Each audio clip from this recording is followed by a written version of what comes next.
জামাতে ইসলামের আমির ডাক্তার শফিকুর রহমান বলেছেন, দেশে পরীক্ষিত দুটি দেশপ্রেমিক শক্তি আছে। এর একটি সেনাবাহিনী, আরেকটি জামাতে ইসলাম।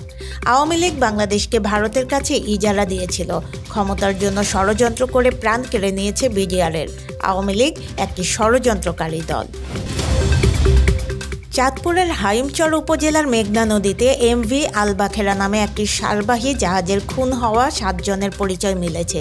মঙ্গলবার নৌ পুলিশের চাঁদপুর অঞ্চলের পুলিশ সুপার কার্যালয়ের উপপরিদর্শক শেখ আব্দুস সবুর নিহতদের পরিচয় নিশ্চিত করেন।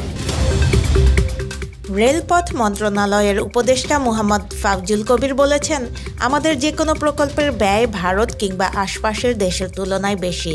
রেলের যারা ইঞ্জিনিয়ার, রেলের যেসব প্রকল্পের সেনাবাহিনী সহায়তা করেন, সবাইকে অনুরোধ করব কিভাবে এটার খরচ কমানো যায়।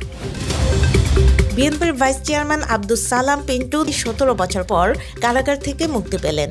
মঙ্গলবার গাজীপুরের কাশিমপুর কেন্দ্রীয় কারাগার থেকে তিনি বের হন। আব্দুস সালামের কারামুক্তির বিষয়টি নিশ্চিত করে বিএনপির মিডিয়া সেল বলে, রাজনৈতিক ষড়যন্ত্রমূলক মিথ্যা মামলায় 17 বছর কারাগারে বন্দী ছিলেন তিনি।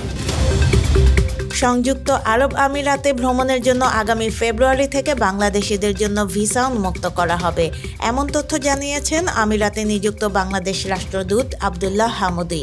দুবাইয়ে বাংলাদেশ কমিউনিটির পক্ষ থেকে সিনিয়র সচিব মুশফিকুল ফজল আনসারীকে সংবর্ধনা অনুষ্ঠানে যোগদানকালে তিনি এ তথ্য দেন।